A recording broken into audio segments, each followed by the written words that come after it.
introduce our own Reverend Joanne Boruck, who's going to tell us all about letting go, a new way of being. Reverend Joanne, would you delight us with your presence?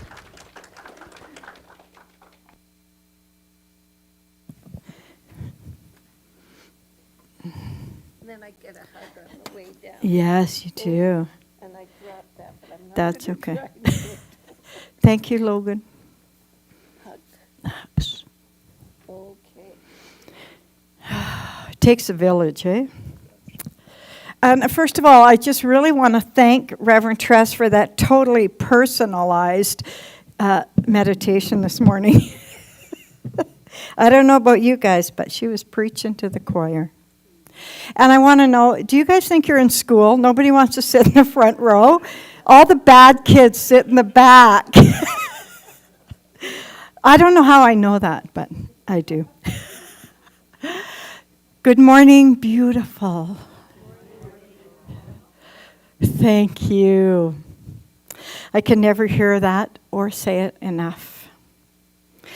I think you're beautiful because I see divinity in you. So I invite you to join me as I speak these words of affirmative prayer.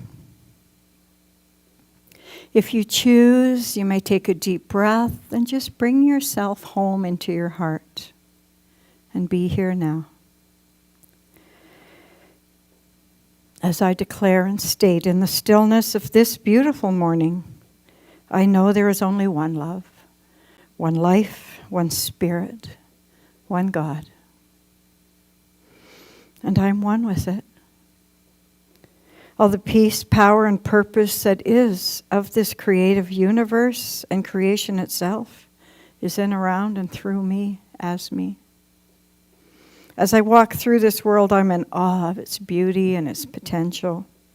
Today I hold in my heart all those who are seeking peace through different avenues, some through gentle contemplation, some in a different way. I send them all love and light.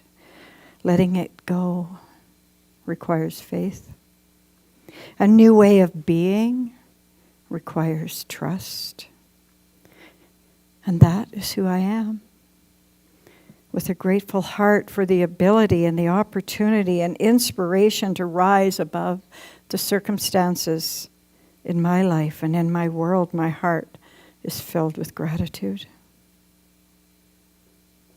For this teaching, for this spiritual mind, body, and spirit that I am, I use it, and I'm grateful. I release my word knowing it is done, acted upon, and returned to me, multiplied and overflowing. My cup runneth over with peace and love. I let it go. I know it's so. And together we affirm, and so it is.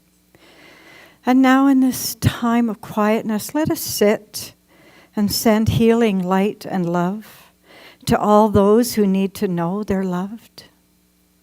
Those who have gone before to prepare a way. Those in our homes that need to know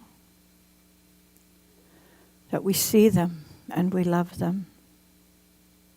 Today I hold in my consciousness my beautiful sisters, Susan, Janet, Linda, and Marion, and our precious Janet Afdanis. And I allow you to do the same for those you love.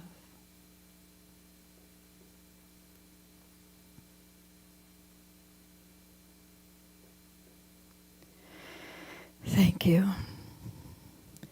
And since I have a captive audience, I just really feel guided to sing a song I sang for Janet.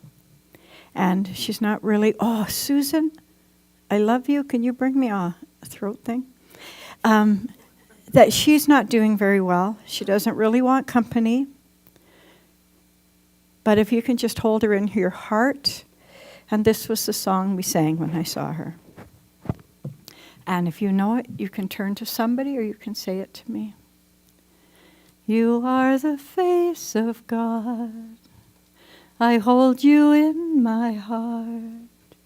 You are a part of me. You are the face of God. You are the face of God. I hold you in my heart. Love you. You are my family. You are the face of God. Thank you. Yeah, now I got to come down off that cloud and talk. And it's time to get down to the meat and potatoes, as they call it. I love our yearly theme because I talk about growing deeper. And our weekly theme is rising higher and growing deeper. And I said last week, Laura Lee's like, yeah, I remember I said that last week and you shook your head. That the deeper you go, the higher you rise. So it's really a reminder for me to be an example in a world and to promote this teaching.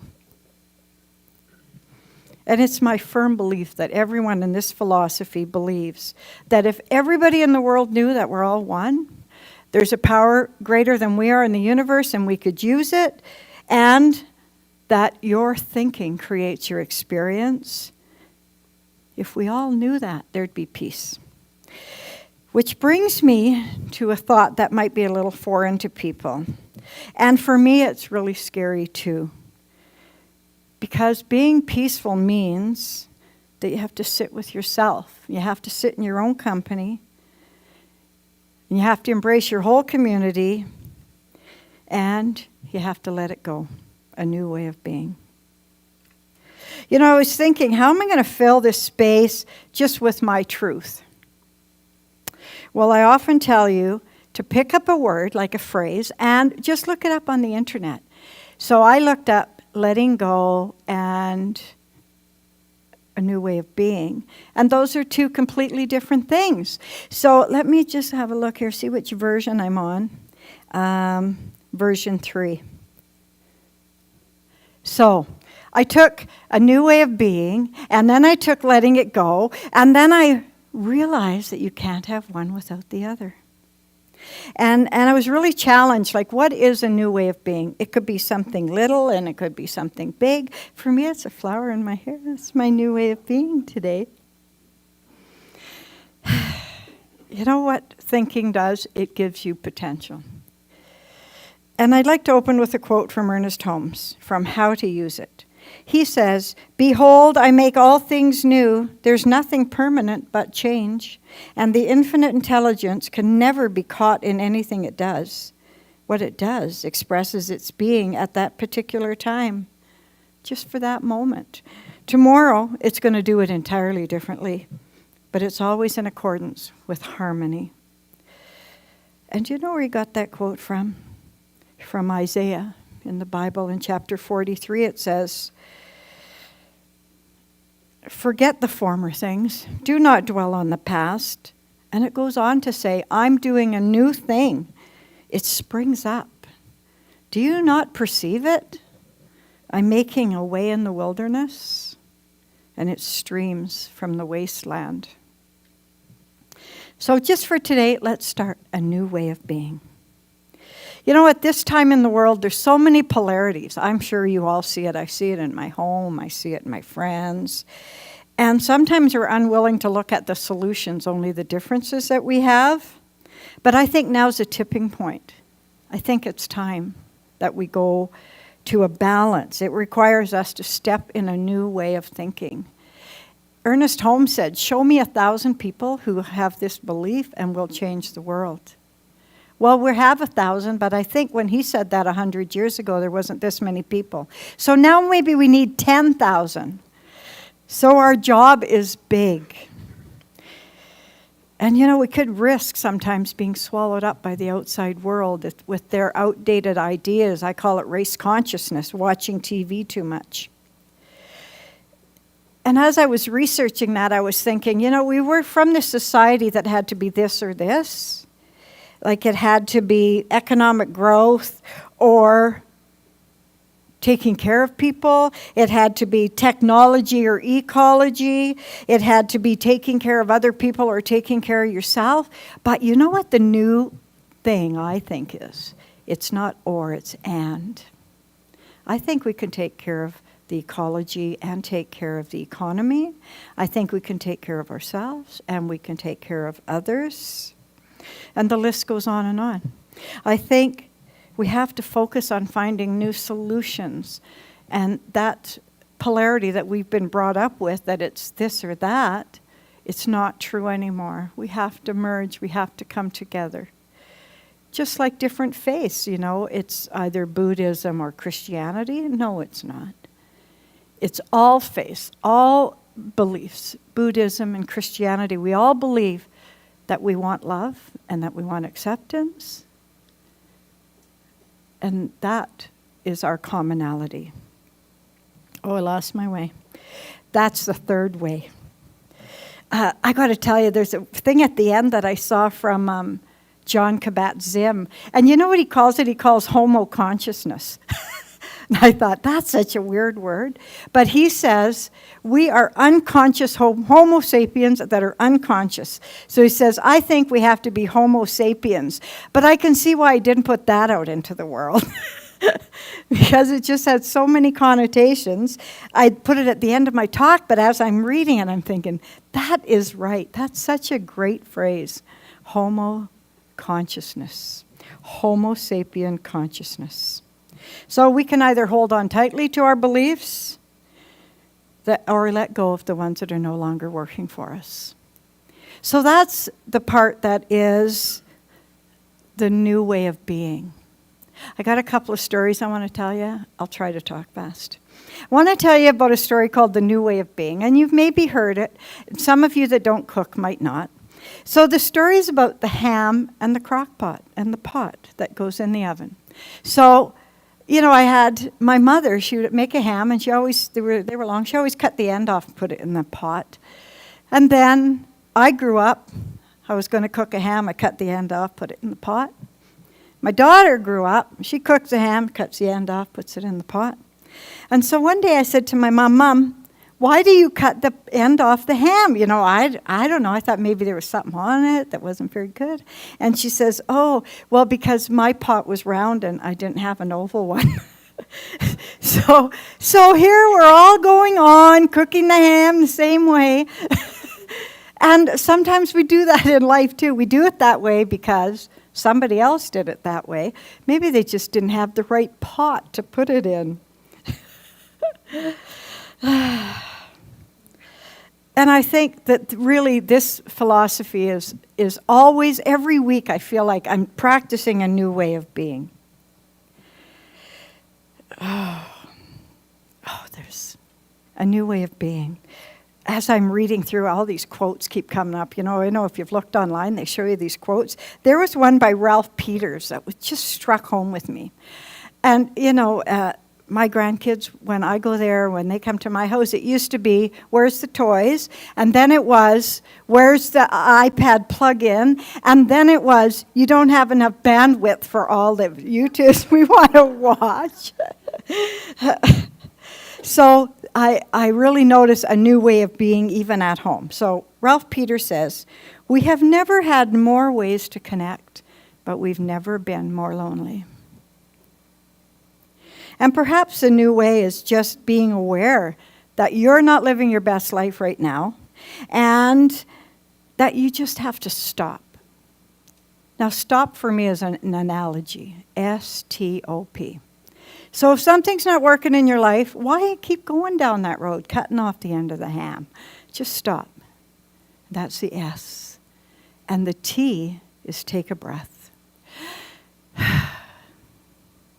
And the O is observe what's going on around you. Sometimes what's happening inside, you look outside at the beauty, you might see something in your house that's beautiful, observe. And then you're ready to proceed. Stop, take a breath, look around you, observe, and then go forward.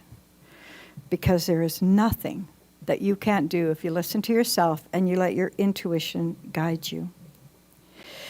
So, are you ready to let go and have a new way of being and step into the possibilities?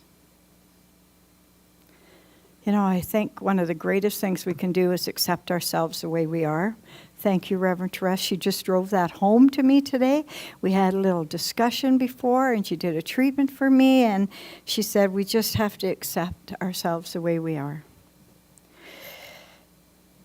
But how can we do that? The first part of that is letting go. And I don't want to keep you too long because I can already smell that potluck out there, and I can't wait to break bread with you. And just in case you didn't bring anything, I happen to know there's enough for 50 people out there, and there's only 30 here. So I hope you stay and break bread with us. I love it when you can be an example. I try to think of a story or something that happened in my life, and I got to tell you, up until a little bit ago, I had nothing really to talk about a new beginning. I'm really good at letting go because I got lots of crap. And so I try to let go of physical stuff. Anita that does feng shui, and I try to let go of emotional stuff. But it was always the same, it's just going around in circles. So you probably met somebody today, and if you haven't, his name's Peter. And I've known him for over 25 years. Well, we're together building a new thing. It's not anything we've ever done before, and it's something that's beyond our control. And that's, I think, I want that for everybody. I want everybody to have a new way of being. And like I said, I was always really good at letting stuff go. But what does that look like after? So that's why I wanted to talk about a new way of being first.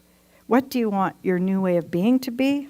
And then you can start letting go. So great. I can often come up and talk about all kinds of things, about teenage pregnancy and about abuse and about alcoholism and all that stuff. But it's Love-uary, as they say on the Hallmark Channel. So I get to tell you my new way of being, something totally different. Oh, thank you, Donna. This whole month, and I'm sure I'm going to carry it through for the whole year, there's one word that keeps coming up, and it's called mindfulness. So mindfulness, it's not about just being in the moment. It's about using the power of our mind. And we talk about our mind being fertile soil. Ernest Holmes tells us that thoughts are planted into the fertile soil. Thoughts are the seeds. So, of course, we're going to focus on being mindful because what are we planting in our thoughts? You can take action in your life, and you can be a living being, but what are you planting in the fertile soil of your mind? They have an affirmation in there that I really liked. It says, I commit to being awake, alive, and aware. And I wondered if boys and girls, you could say that with me. I commit to being awake, alive, and aware. Whew, that sounds like a big job for me. Ernest Holmes says, love overlooks the little differences that we have and finds a point of reconciliation with others. Wow. Love creates tolerance and human understanding without being filled with condemnation and criticism and false judgment. If we can reach out in love, we'll make a difference in the world. Because we meet at this place, this divine center, the and, you and me, and it's right here.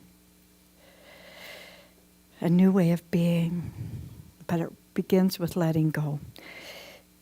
So this is my second story, and it's called, Reverend Therese told me this story. You know Reverend Therese, she's my original teacher. 25 years ago, she said to me, when I took my first course called The Power of Decision, I was pretty scared, and I was making some changes, and Therese said, I hope you stay on this path because I think you got it, girl. And I thank you because she saw something in me that nobody else did. And she told me this story about the monkey and the banana. So the story is about hunting. In what country do they hunt monkeys in? Central America and Africa. Okay, Central America and Africa. So there was a hunter, and he wanted to catch a monkey. So what he does is he gets a coconut and he cuts a small hole in it, just big enough for a monkey's hand. He sticks a banana in it. But then through the back of the coconut, he threads some wires and he ties wires around that banana. And you might think that's not going to catch a monkey. But when the monkey puts his hand inside and grabs that banana, he doesn't want to let go. He's holding on so tight, and he can't pull his hand out as long as he's holding on to that banana. That's how they catch a monkey. There's a really good analogy for us in that life. Because the solution was obvious. The monkey could free himself as soon as he let go of the banana. But most monkeys don't let go. And according to Kabat-Zinn, he said, the monkey remained trapped and he was at the mercy of the hunter. So I'm not sure if this story is even true, but it doesn't have to be to learn from it. The story goes about attachment. That's the gist of the story. It's about attachment. So I want to know when you're letting go, you have to know what you're letting go of. What are you holding on to so tight that you can't get your hand out of the coconut? Do you remember telling me that story so long ago? And now often Tress calls it your monkey mind. So like the monkey, we all want to be free. But something traps us and we can't let go. And usually what traps us is what if? What must I do? What should I do? What do I have to do? I'm not good enough. I'm not young enough. I'm not thin enough. I'm not rich enough. All those things. You might think they're just words, but I'm telling you, they're your banana. And you have to let them go. So the moral of the story is to let go of the banana that's holding you back and detach from expectations that you're gripping for yourself and others and give up whatever's not serving you and surrender. Let go and let more peace and happiness into your life. Helen Keller says, when one door opens, when the door of happiness closes, another opens. But often we're so caught looking at the closed door that we don't see that the one that opened for us. When I was talking to Janet, I said, letting go sounds good, but it's got another component. I think this is going to go on for many weeks. And it's called surrender. Now, surrender requires two things, acceptance and faith. And I think John Lennon had it right when he said, let it be. Let it be is acceptance and faith, and then you can let it go. So how do we do that? We do that by focusing on what we feel. When we're angry, we think about all the bad things that happen to us. But what about just how you feel about it? If you close your eyes and you're mad at somebody and think, well, how does that feel? 90% of the time you don't feel a thing. It's just your monkey mind's creating this, oh, they did this terrible thing to me. But really, we don't feel anything. So we have to go into our own heart. That's another way to let it go. See how it feels. Is it just here? That's easy to let go. And if it's here, then we got to do it. It was Thich Nhat Hanh that said that. Homo conscious. He says, letting go and finding a new way of being is called homo conscious. We can all contribute to helping homo conscious, the species that embodies mindfulness, compassion, and enlightenment. Well, that's a lot of information. I hope that you all feel the urgency to have a new way of being and let go of something. And I'd like to close with the same quote from Ernest Holmes. Behold, I make all things new. There's nothing permanent but change, and the infinite intelligence can never be caught in anything it does. What it does expresses its being and that particular time, not today. And tomorrow's going to be a whole different thing, filled with harmony. Isaiah 43. Forget the former things. Do not dwell on the past. I am doing a new thing now. It springs up.